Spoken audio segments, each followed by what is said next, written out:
আমি দায়িত্ব সহকারে বলছি, আগামী দিনে এই শুভেন্দুবাবুদের বাইকটাও আপনারা নিতে যাবেন না, এমন করুণ দল এসে দশা এদের হতে চল। শুভেন্দু অধিকারী পাগল, তো দেওয়ার মানে হয় অত্যাচার করা হচ্ছে, সেই জায়গায় দাঁড়িয়ে শুভেন্দু অধিকারী দাবি করছেন যে এই রাজ্যে রোহিঙ্গা এবং অনুপ্রবেশকারীদের হয়ে মিছিলে হাঁটছেন মুখ্যমন্ত্রী। উনি পাগল, শুভেন্দু অধিকারী পাগল, ওর কথা উত্তর দেওয়ার মানে হয়। উনি বাংলা বিরোধী, নিজের কোনো স্ট্যান্ড পয়েন্টে ঠিক নেই। উনি যে লোকের এক মুখে 10 রকম কথা বলে সে লোককে বিশ্বাস করানো মানুষ।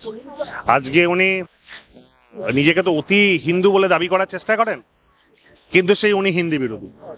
উনি হিন্দু বিরোধী আমি দায়িত্ব নিয়ে বলছি, এবং ওনার প্রধান কাজ বাংলাকে ভাগ করা, ভারতবর্ষকে ভাগ করা। কারণ এরা জানে এরা যত বেশি টুকরো টুকরো হবে এদের বিজেপিদের তথ্য সবচেয়ে লাভ।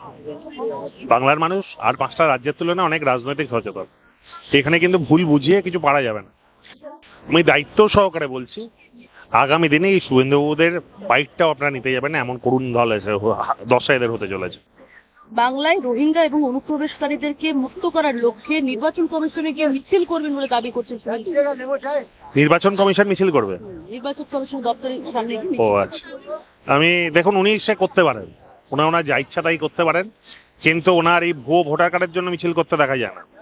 এই বিজেপির বিভিন্ন নেতৃত্বরা এই বাঙালির ভোটারদের যেভাবে নাম কেটে চক্রান্ত করছে লেভেল, তার বিরুদ্ধে ওনাকে মিছিল করতে দেখা যায় না। বিভিন্ন ক্ষেত্রে এই বিজেপি যে বাংলা ভাগের চক্রান্ত করছে তার বিরুদ্ধে তাকে মিছিল করতে দেখা যায় না।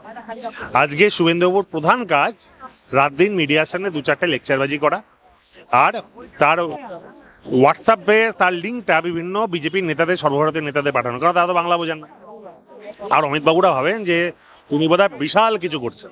আসলে শুভেন্দুবাবুর লড়াই তৃণমূলের সঙ্গে নয়, ওনার আসল লড়াই বিজেপি ভেতরের কাজ জন্য।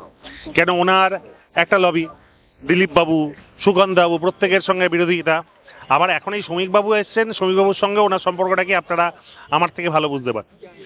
এটা খুব স্বাভাবিক, তিনি যেখানেই থাকেন তিনি টুকরো টুকরো করে পলিটিক্স করতে পছন্দ করেন।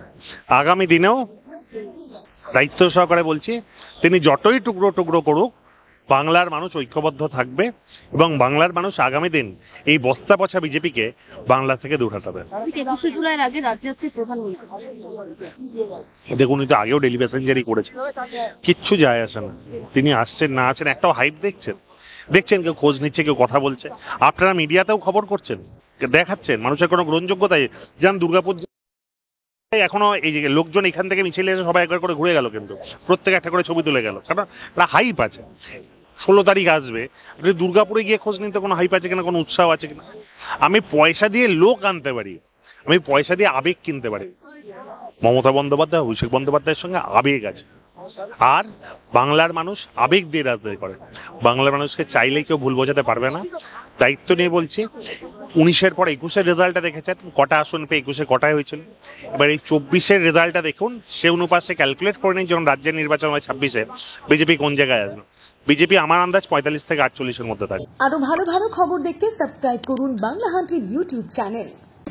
বাংলা হান্টের আরো খবর দেখতে নজর রাখুন। বাংলা খবর মানেই বাংলা হান্ট।